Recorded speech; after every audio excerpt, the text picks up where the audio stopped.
Halo Lilur, gimana udah nonton part 1-nya? Kalau udah nonton, langsung saja kita masuk ke part 2-nya dari serial Woshida Sengshan. Langsung saja kita mulai. Tapi sebelum mulai, yang belum nonton part 1-nya bisa cek link di deskripsi.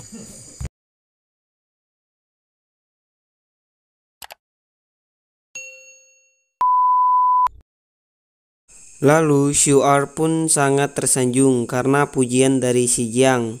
Dia pun mau mengantarkan mereka ke ujian peri, tapi dengan dua syarat. Yang pertama, mereka harus mendaftarkan diri untuk sekte Taiyu.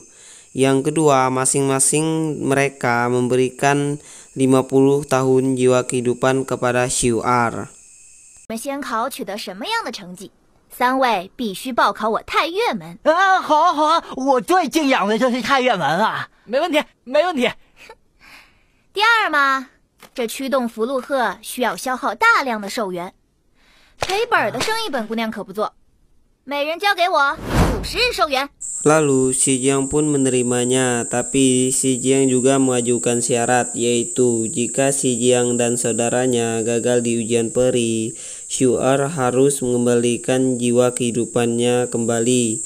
Si Jiang pun bilang bila dia mendapatkan posisi pertama, itu merupakan kebanggaan sekte Taiyu. Karena si Jiang harus mendapatkan posisi pertama untuk bertemu Gonsumu. Serentak saja membuat Shu'ar terkejut.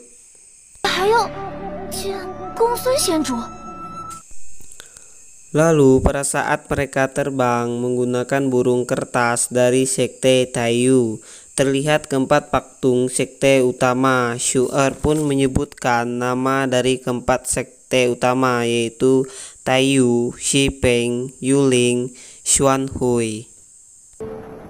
4大宗门统称仙宗，分别为太岳、清风、玉灵、玄慧。这就是我太岳门开宗之祖的神像。 Si Jiang pun mengatakan paktung sekte Taiyu terlihat sedikit rusak yang membuat Shu'ar marah. Dia pun menjelaskan saat peri dan iblis bertarung, murid sekte Taiyu hampir musnah karena demi menyelamatkan semua orang. Lihat mereka pun sampai di depan gerbang. Pada saat mereka berjalan, si Jiang pun bilang kenapa mereka tidak terbang saja menggunakan burung kertas. Shu'ar pun mengatakan gerbang peri adalah tempat suci yang telah dipasang pertahanan. 看到没？仙门是何等圣地，历代掌门都在此布满了防御异族的法阵。你们真要飞过去，就是这个。 Pada saat mereka sampai, banyak sekali orang yang menjual barang. Lalu Shu'ar membeli 3 bakpao. Si Jiang kira Shu'ar memberikannya untuk mereka. Ternyata Shu'ar bilang kalau mau makan beli sendiri. Dan Shu'ar bilang mereka juga masih berhutang 6 tahun jiwa kehidupan. Lalu si Jiang mengatakan setelah dia mendapatkan tempat pertama, mereka tidak perlu membayar jiwa kehidupannya. 别忘了，你们还欠我6年寿元呢。又变6年了。本姑娘说多少就是多少。 喂，说好了我拿第一，寿元的事就一笔勾销。 Shu'ar pun bilang si Jiang lihat dulu sekelilingnya. Setiap orang yang datang ke ujian peri bukan orang biasa. Ada putra bangsawan yang sudah menerima pelatihan dari mereka masih kecil dan mendapatkan berbagai fil dan senjata sihir. Shu'ar pun bilang apa si Jiang masih percaya diri untuk mengambil posisi teratas. Lalu tidak sengaja perut si Jiang berbunyi karena belum makan.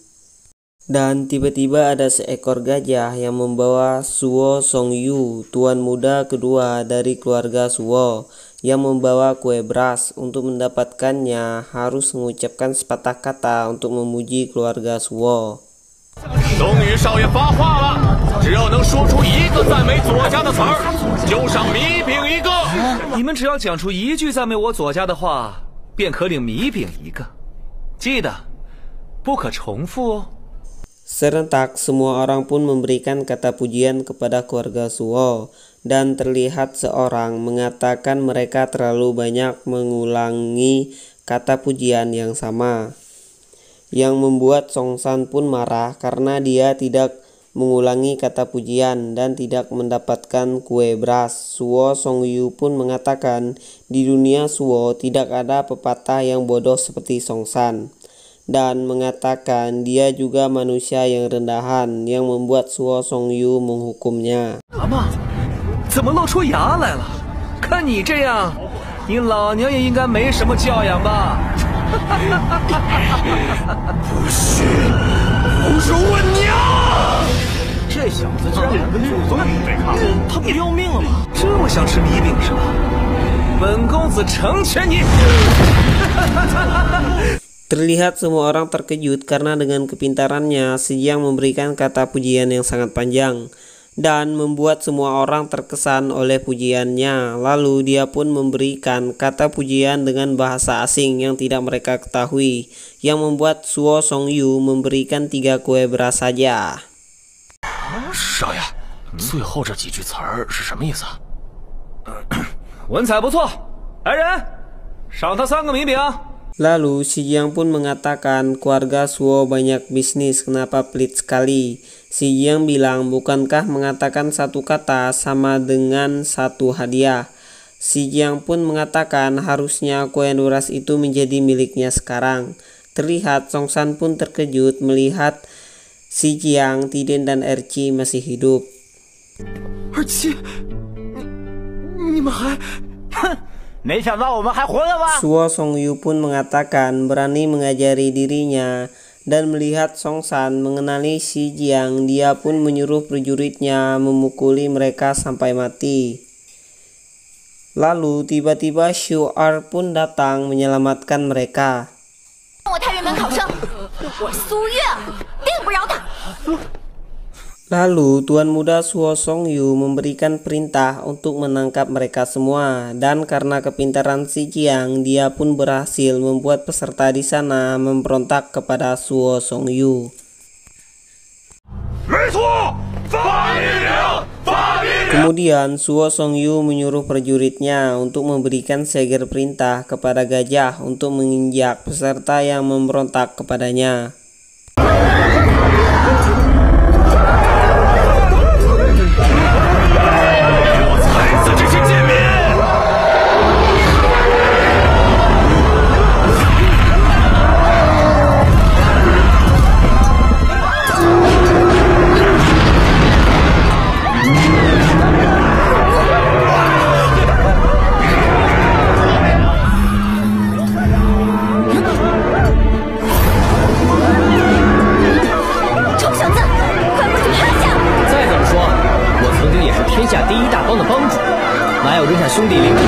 Lalu tiba-tiba ada seorang pria yang datang suruhan dari Tuan Muda pertama yang bernama Suo Shaoming. Dia pun menyerang gajah hingga sampai gajah terangkat dan terjatuh dengan menggunakan sihir perinya. Kemudian Tuan Muda pertama Suo Shaoming pun minta maaf karena perbuatan adiknya. Lalu Suo Songyu pun mengatakan jangan ikut campur dengan urusannya. Kita juga diperlihatkan seorang gadis yang bernama Xiu dari sekte Yuling yang dijodohkan dengan Suo Shaoming. Terlihat Xiu tidak senang karena dijodohkan dengan Suo Shaoming. Kemudian kita diperlihatkan di mana Suo Shaoming memberikan semua kue berasnya kepada Si Jiang, yang membuat Tuan Muda kedua Suo Songyu pergi dengan amarahnya. Namun Suo Shaoming mengatakan Si Jiang tidak boleh membagikan kue berasnya kepada orang lain. Suo Shaoming bermaksud agar Si Jiang diserang semua peserta yang kelaparan karena kue berasnya sudah menjadi milik Si Jiang. Namun karena kepintaran Si Jiang, dia pun berhasil menyuruh Tiden dan Erci untuk membungkus secukupnya dan membuang sisanya. 咱们走。哎，那剩下的呢？ 这些米饼我扔这儿了，反正剩下的我不要了，也不送人。你们听左家的话，就一个都别拿，让他们烂在这儿。我们走。那么多米饼就这么放着，是浪费粮食吗？哎，什么浪费？人家刚才的意思是叫。 Serentak saja setelah Suo Shaoming pergi, peserta yang sudah kelaparan menyerbu kue berasnya.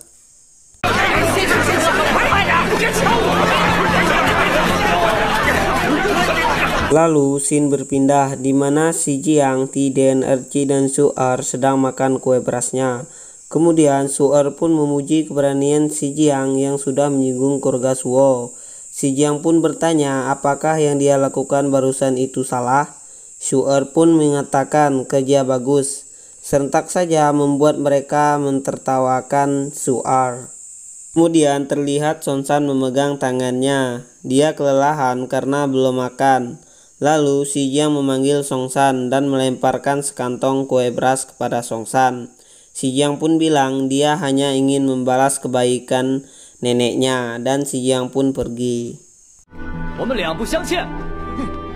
Lalu Su'er pun bertemu dengan kakak seniornya dan sebelum dia menghampiri kakak senior, dia pun melarang si Jiang, Tiden dan Erci pergi jauh-jauh karena mereka akan berkumpul sebentar lagi. Kemudian Su'er mengatakan kepada kakak seniornya dia sudah menemukan beberapa orang yang akan masuk di sekte Taiyu. Si Jiang pun mengatakan orang-orang yang datang ke ujian peri banyak yang miskin, tidak semewah yang dibayangkan. Dan Tiden mengatakan desa Paiyin percaya bahwa lolos di ujian peri bisa mendapatkan berkah peri. Kemudian ada seorang yang menawarkan obatnya yang bernama Gochan. Dia pun bilang setelah minum obatnya ujian peri tidak akan menjadi masalah, yang membuat semua orang berkumpul melihatnya. Di mana untuk mendapatkan obat tersebut harus membayar 10 tahun jiwa kehidupan. Setelah semua orang tahu bahwa obatnya dimurnikan oleh Gochan sendiri, yang membuat semua orang pergi karena mereka takut kalau obatnya beracun.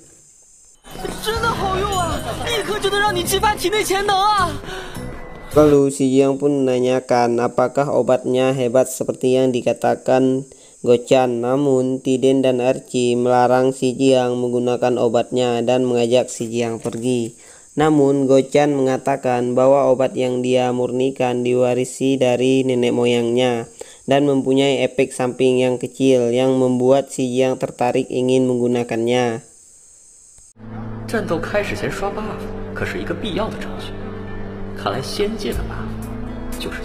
Karena tidak mempunyai jiwa kehidupan, dia pun ingin menukarnya dengan kue beras, tapi Gochan menolaknya. Lalu karena kepintarannya, si Jiang pun bilang dirinya akan menjadi brand ambassador obatnya, karena si Jiang percaya dia akan mendapatkan posisi teratas di ujian peri. Kemudian scene menunjukkan ujian peri akan segera dimulai. Namun kakak senior menanyakan kepada Su'er kemana 4 orang yang sudah dia bawa untuk masuk di sekte Taiyu. Lalu si Jiang masih memikirkan cara untuk mendapatkan jiwa kehidupan. Kemudian Erci membawakan 1 jiwa kehidupan dan memberikannya kepada si Jiang. Si Jiang bilang ada yang salah dengan jiwa kehidupannya karena sebelumnya Gongsumu memberikan jiwa kehidupan yang berwarna ungu. Lalu terlihat si Jiang mengingat saat dirinya diberikan jiwa kehidupan oleh Gongsumu.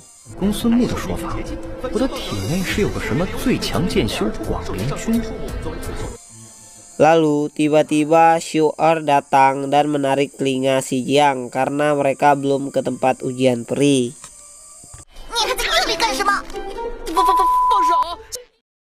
Dan alur cerita Woshi dan Shengshan pun selesai.